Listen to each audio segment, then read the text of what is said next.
తులారాశి వారికి ఈ వారం చాలా వరకు అనుకూలంగా ఉంది. ఉద్యోగంలో కొన్ని మార్పులు చోటు చేసుకుంటాయి. భవిష్యత్తు మీద ఒక ఆశ పెరుగుతుంది. కష్టం తగిన ప్రతిఫలం లభిస్తుంది. స్థిరాస్తులు విలువ పెరుగుతుంది. మీరు ఏదైతే కష్టపడి సంపాదించుకున్నారో దానిని ఒక ఫిక్స్డ్ డిపాజిట్ చేయడం కానీ, లేదంటే బంగారం మీద కానీ, ఒక నూతన గృహం కానీ కొనుగోలు చేస్తారు. ఎవరు ఎన్ని రకాలు చెప్పినా మనకంటూ ఒక స్థాయి ఉండాలి, మనం సంపాదించుకోవాలనే భావన ఎక్కువగా ఉంటుంది. ప్రతి విషయాన్ని క్షుణ్ణంగా పరిశీలించి తర్వాతే ముందుకు వెళ్తారు.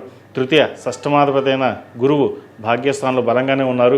అదేవిధంగా ద్వితీయ సప్తమాధిపతి అయిన కుజుడు ఆరింటున్నారు. ఆరోగ్యరీత్యా కొన్ని జాగ్రత్తలు తీసుకోవాలి.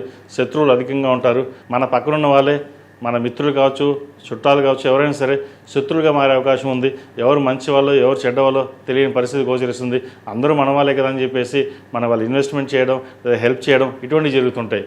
మరి ఎంత సహాయం చేసినా సరే ఏమి చేశారు, మాకు ఏం పెట్టారన్న భావన ఉంటుంది. ఇవన్నీ పక్కన పెట్టి దైవనుగ్రహం మన వరకు మనం సహాయం చేసాం, భగవంతుడు చూసుకుంటాడు. మన కష్టాన్ని దగ్గర మన ఫలితం సంపాదించుకోవాలి.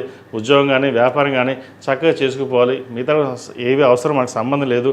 మన పిల్లలు బాగున్నారా, నా భర్త బాగున్నాడా, జీవిత భాగస్వామితో చక్కగా ఉన్నామా లేదా, ఈ ఆలోచన చేయండి. అంతకు మించి వేరే ఎటువంటి విషయాలు మీద ధ్యాస పెట్టకండి. చక్కగా ఫలితాలు గోచరిస్తుంది. అయితే ఖర్చుల విషయంలో మటుకి ₹1-2 ఖర్చు ఉండే అవకాశం ఉంది. అది ఎంత మీరు తగ్గించుకుందామన్నా సరే ఆ విషయాల మీద తగ్గించే పరిస్థితి గోచరించట్లేదు. వాటి విషయంలో జాగ్రత్త తీసుకోండి. ఏదైనా సరే స్థిరమైన నిర్ణయాలు తీసుకుని ముందుకు వెళ్ళడం చెప్పదగిన సూచన. విద్యార్థులు చదువు మీద శ్రద్ధ ఎక్కువ పెట్టాలి. దుర్వ్యసనాలకి చెడు సహవాసాలకు దూరంగా ఉండడం. ఇది అమ్మాయినైనా సరే అబ్బాయినైనా సరే ప్రతి ఒక్కటి క్షుణ్ణంగా పరిశీలించుకోవాలి. అన్నీ బాగున్నాయి, పెద్దవాళ్ళు చెప్పాల్సిన అవసరం లేదు, మన సొంత నిర్ణయాలు తీసుకుందాం అనే భావన ఆలోచన ఎక్కువగా ఉంటుంది. భవిష్యత్తు దృష్టిలో పెట్టుకుని ఏ చిన్న ప్రాబ్లం వచ్చినా సరే తల్లిదండ్రులు సంప్రదించి ముందుకు వెళ్ళండి. సొంత నిర్ణయాలు తీసుకోవడం వల్ల ఇబ్బంది పడే అవకాశం గోచరిస్తుంది. ప్రేమ వివాహాలకు సంబంధించిన విషయాలలో ముఖ్యంగా ఆచితూచి అడుగు వేయాలి, లేకపోతే నష్టపోయే అవకాశం గోచరిస్తుంది. ఇది అందరికీ కాదు, కొంతమంది మటుకే.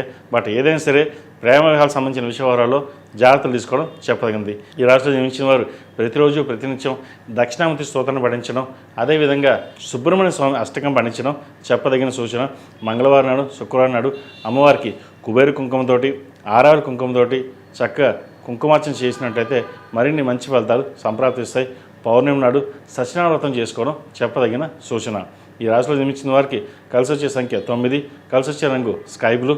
ఏదైనా పని మీద బయటకు వెళ్ళినప్పుడు శుక్రవారం నాడు కానీ ఆదివారం నాడు వెళ్ళండి, మంచి ఫలితాలు సంప్రాప్తిస్తాయి. ఈ పూజస్టోర్.in పసుపు కుంకుమ నుంచి దేవతా విగ్రహాల దాకా అన్ని రకాల పూజలు, వ్రతాలు, గృహప్రవేశం, హోమాది శుభకార్యాలకు కావాల్సిన పూజా సామాగ్రి అంతా ఒక్కొక్క క్లిక్ తోనే మీ ఇంటి వద్దనే పొందండి. ఈ పూజస్టోర్.in